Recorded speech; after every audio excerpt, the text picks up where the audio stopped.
अवधूत चिंतन श्री गुरुदेव दत्त श्री स्वामी समर्थ। आपल्या स्वामी भक्ताने कुठल्याही नकारात्मक गोष्टीच्या आहारी जाऊ नये। कुठल्याही वाईट गोष्टीसमोर गुडघे संकटांना घाबरून हार मानले म्हणून स्वामी महाराज सतत प्रेरणा देतात आणि ते प्रेरणा देण्याचं एक छोटंसं माध्यम म्हणजे हे स्वामी संदेश असतात।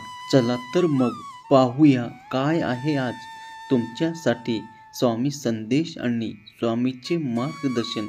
ज्या गोष्टीकडे तुमचं मन जाईल त्या गोष्टीला स्पर्श करा आणि बघा त्यामध्ये स्वामी तुम्हाला कोणते मार्गदर्शन करत आहेत। जर तुम्ही या पर्यायाला स्पर्श केला असेल तर पाहूया तुमच्यासाठीचे आजचे स्वामी संदेश आणि स्वामीचे मार्गदर्शन।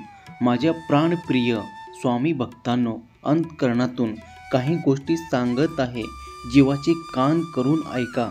थांबा, त्यातला अर्धा मिनिट समजून घ्या।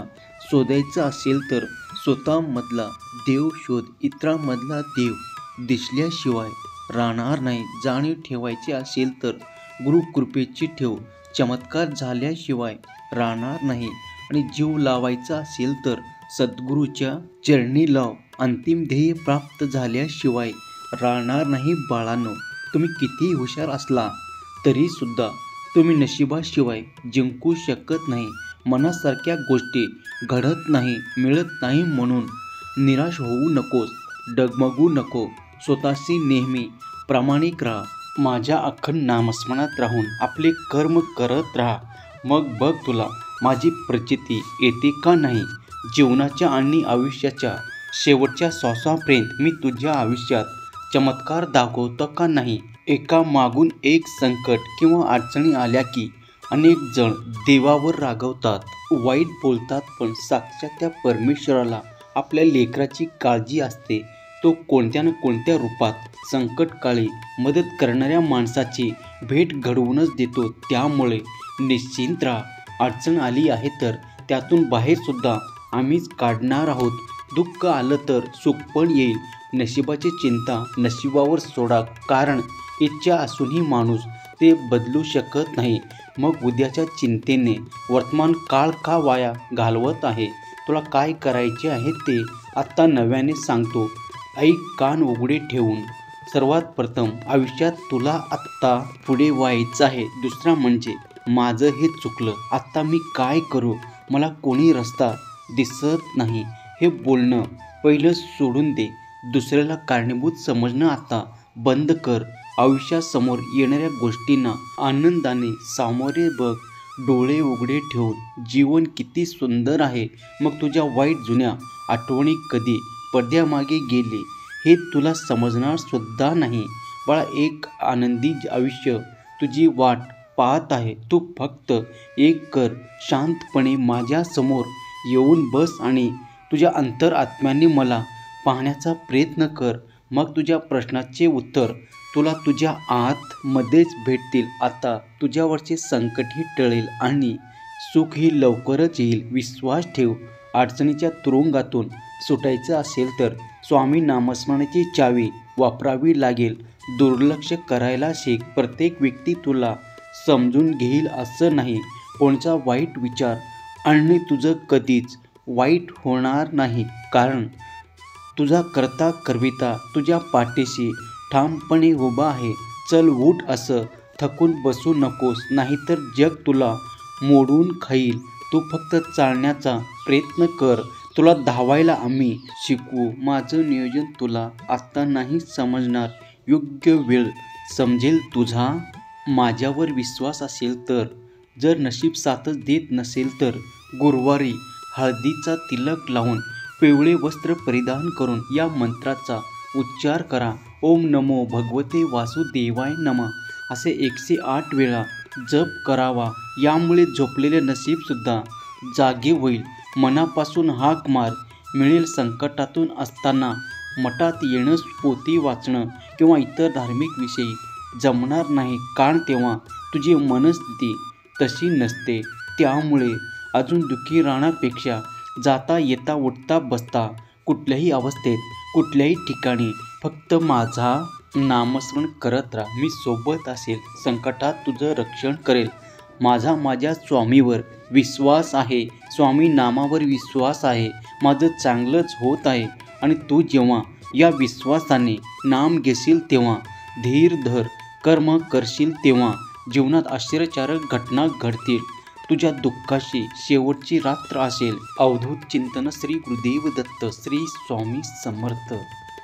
जर तुमच्या या शक्तीवर विश्वास असेल तर आत्ताच आपल्या चॅनलला सबस्क्राईब करा आणि एक लाईक करायला विसरू नका. लक्षात ठेवा, तुमचं एक लाईक प्रेरणा देतो आणखीन स्वामी संदेश बनवण्यासाठी. जर तुम्ही या पर्यायाला स्पर्श केला असेल तर माझ्या प्रिय स्वामी भक्तांनो, पुढील 2 मिनिटे डोळे बंद करून शांतपणे हे ऐक. हे 2 मिनिटाचे संदेश तुझ्या जीवनात परिवर्तन आणू शकतात.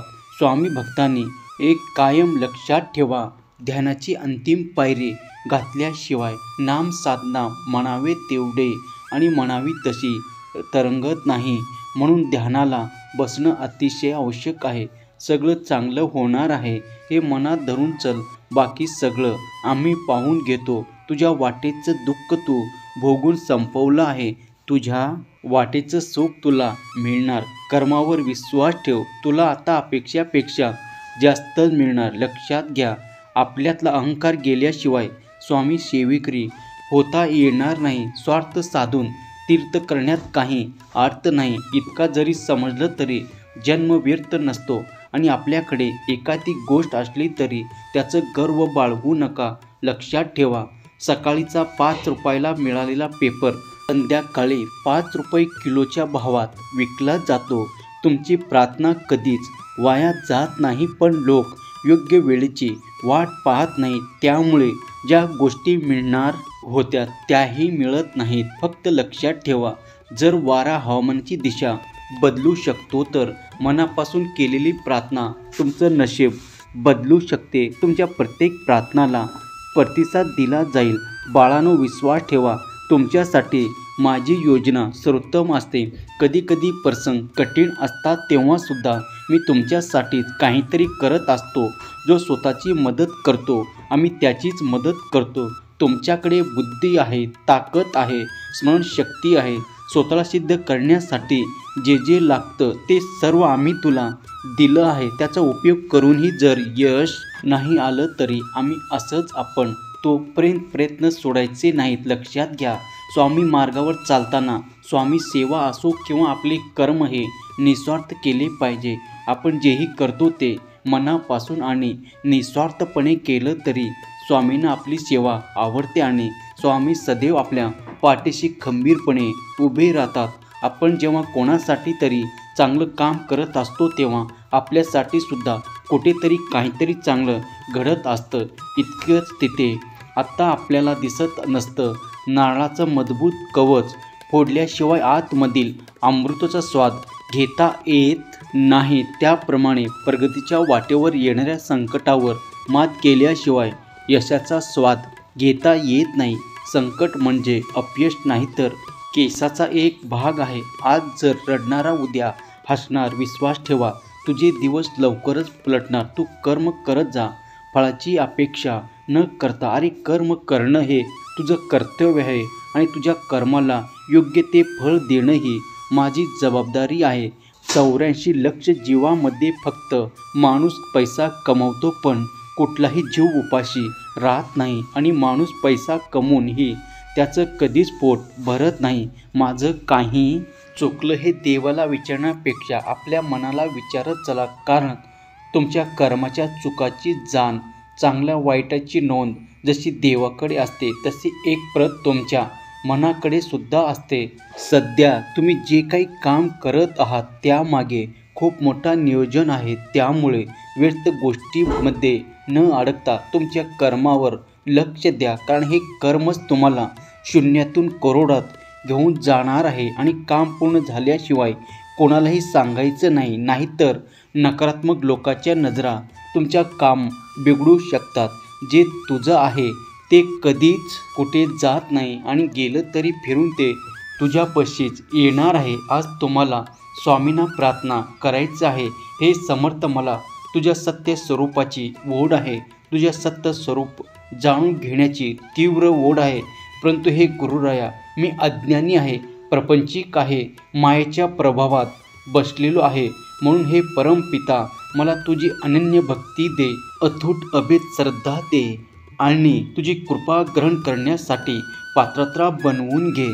हे दत्तात्रेया, तूच करू शकतोस, कारण चराचरात तुझी सत्ता आहे. प्रार्थना नक्कीच नशीब बदलू शकते. अरे आम्ही पारेकरी आहोत, मनुष्याचे सुख दुःखाचे, त्याच्या नशिबाचे, त्याच्या येणाऱ्या संकटाचे, त्याच्या डोळ्यातून वाहणाऱ्या पाण्याच्या आणि त्याच्या ओठातून निघणाऱ्या हास्याचे. त्यामुळे काळजी करू नका, कारण प्रवासातल्या प्रत्येक पावलाबरोबर माझी सोबत असेल. निर्भय व्हा. अवधूत चिंतन श्री गुरुदेव दत्त श्री स्वामी समर्थ. जर तुमचा या शक्तीवर विश्वास असेल तर आत्ताच आपल्या चॅनलला सबस्क्राईब करा आणि एक लाईक करायला विसरू नका. लक्षात ठेवा, तुमचे एक लाईक प्रेरणा देतो आणखीन स्वामी संदेश बनवण्यासाठी. मनी स्वामी नामाचा ध्यास, स्वामी चरणी भेटीची आस, न सोडावी भक्तीची कास, लाभेल नित्य स्वामीचा सहवास. संकल्प करून नामस्मरणाला प्रारंभ करावा. संकल्प हे शब्दाचे काम करतं. नामस्मरण हे काही काळापुरतं नाही, शेवटच्या श्वासापर्यंत घ्यायचं असतं. अवधूत चिंतन श्री गुरुदेव दत्त श्री स्वामी समर्थ. जर तुमच्या या शक्तीवर विश्वास असेल तर आत्ताच आपल्या चॅनलला सबस्क्राईब करा आणि एक लाईक करायला विसरू नका. लक्षात ठेवा, तुमचं एक लाईक प्रेरणा देतो आणखीन स्वामी संदेश बनवण्यासाठी. श्री स्वामी समर्थ. जय जय स्वामी समर्थ.